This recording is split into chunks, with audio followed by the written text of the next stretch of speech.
કેમ છો કેશોદવાસીઓ? મજામાં? આજના સેવાકીય અહેવાલમાં વાત કરીએ હરેરામ ચેરિટેબલ ટ્રસ્ટની. સમય અમારો, સહકાર તમારોના સૂત્ર સાથે વિવિધ સેવાકીય પ્રવૃત્તિઓ આવરી લઈ કાર્યરત છે આ ટ્રસ્ટ. સાંભળો આજની આ ખાસ વાત.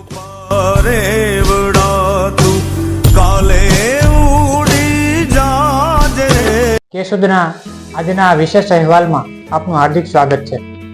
આજે આપણે વાત કરવાના છે કેશોદની અંદર ચાલતા એક એવા હરેરામ ચેરિટેબલ ટ્રસ્ટ વિશે કે જે વર્ષના 365 દિવસ વિવિધ પ્રકારની સેવાકીય પ્રવૃત્તિઓ કરે છે. એ પ્રવૃત્તિની જો વાત કરવામાં આવે તો તેની અંદર ગૌ માતાને ભોજન છે, કૂતરાઓને ભોજન છે, તેમજ અબોલ પક્ષીઓને ચણની પ્રવૃત્તિ હોય, તેમજ અલગ અલગ વિવિધ પ્રવૃત્તિઓ સાથે આ ટ્રસ્ટ કામ કરે છે. આજે તેમના પ્રમુખ આપણી સાથે છે, તેમની સાથે જ સીધો વાત કરવાનો આપણે પ્રયત્ન કરીએ. શું કહેશો, કેટલા વર્ષથી કેશોદની અંદર આ પ્રવૃત્તિ કરો છો? છેલ્લા 17 વર્ષથી હરેરામ ચેરિટેબલ ટ્રસ્ટ આવા અબોલા જીવો માટે સેવાકીય પ્રવૃત્તિ કરી રહ્યો છે.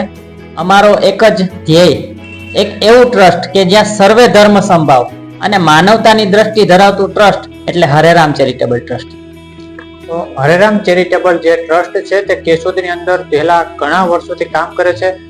શું કહેશો, જે આપ વિવિધ સેવાકીય પ્રવૃત્તિઓ કરો છો, ઘણી બધી આપણે પ્રવૃત્તિઓ કરેલી છે, જેમાં જો વાત કરીએ તો જે કૂતરાઓનું ભોજન હોય, ગૌ માતાના લાડુ છે, ખોળ છે, તેમજ શૈક્ષણિક પ્રવૃત્તિ પણ આપણે કરેલી છે, જેમ કે બાળકોને ચોપડાઓનું વિતરણ પણ આપણે કરેલ છે. એ ફંડની વ્યવસ્થા છે તે કઈ રીતના કરો છો? કોરોના કાળ પછી અમે એક એવો વિચાર કર્યો કે સભ્ય બનાવીએ, જેમાં દરરોજના 5 રૂપિયા, એક મહિને 150 રૂપિયા, વાર્ષિક 1800 રૂપિયા ફી જે સભ્યો દ્વારા આવે તે આ વિવિધ પ્રકારની સેવાકીય પ્રવૃત્તિઓ પાછળ ખર્ચી રહ્યા છીએ અને લોકોનો પણ સાથ સહકાર સારો એવો મળી રહ્યો છે અમને. તો એક સંપૂર્ણ જે કહી શકાય કે જે માઇક્રો પ્લાનિંગ બનાવી અને સંપૂર્ણ જે સેવાકીય પ્રવૃત્તિ છે તે આ ટ્રસ્ટ દ્વારા કરવામાં આવશે. શું કહેશો, મુખ્ય ઉદ્દેશ્ય શું છે આપનો આ ટ્રસ્ટ દ્વારા?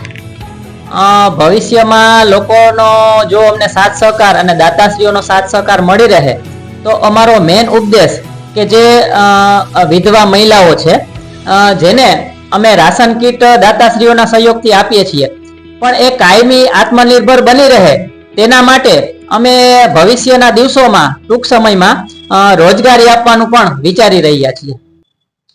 તો આ હતા હરેરામ ચેરિટેબલ ટ્રસ્ટ કેશોદના પ્રમુખ કે જે વિવિધ સેવાકીય પ્રવૃત્તિઓ આપણા કેશોદની અંદર કરે છે. તો કેશોદ ફર્સ્ટ અને મોજીલું ટીમ વતી હું આપ સૌ દર્શક મિત્રોને વિનંતી કરું છું કે આવા સેવાકીય પ્રવૃત્તિની અંદર બને એટલું આપનું જે યોગદાન છે તે આપશો.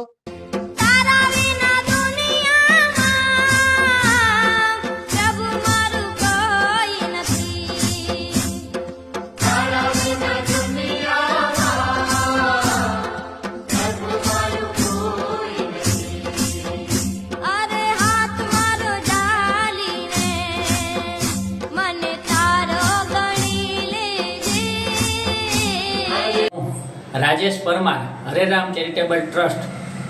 લોકોને એક એવી વિનંતી કે જે હરેરામ ચેરિટેબલ ટ્રસ્ટ દ્વારા છેલ્લા 17 વર્ષથી જે કંઈ સેવાકીય પ્રવૃત્તિઓ ચાલી રહી છે અબોલા જીવો માટે, તેમાં જાહેર જનતાને નમ્ર અપીલ છે કે લોકોનો સાથ સહકાર કાયમી માટે અમને મળી રહે અને આવા અબોલા જીવો માટે 365 દિવસ સેવાના કાર્યો ચાલતા રહે.